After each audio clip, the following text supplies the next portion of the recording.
तो इसके पीछे ही पड़ गई है।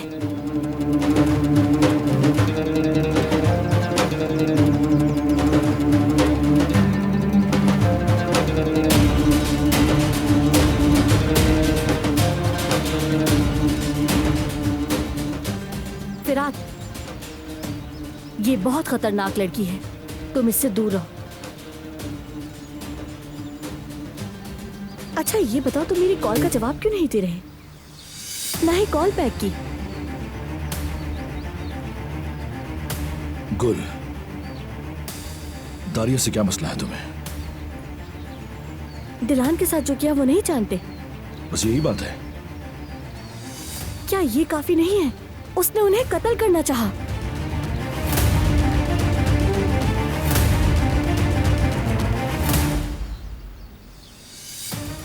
इतना ही नहीं किया उसने मुझे रकम देनी चाहिए, वो भी तुमसे दूर रहने के लिए। उसने चेक दिया है, मेरा प्यार खरीदने की कोशिश की उसने।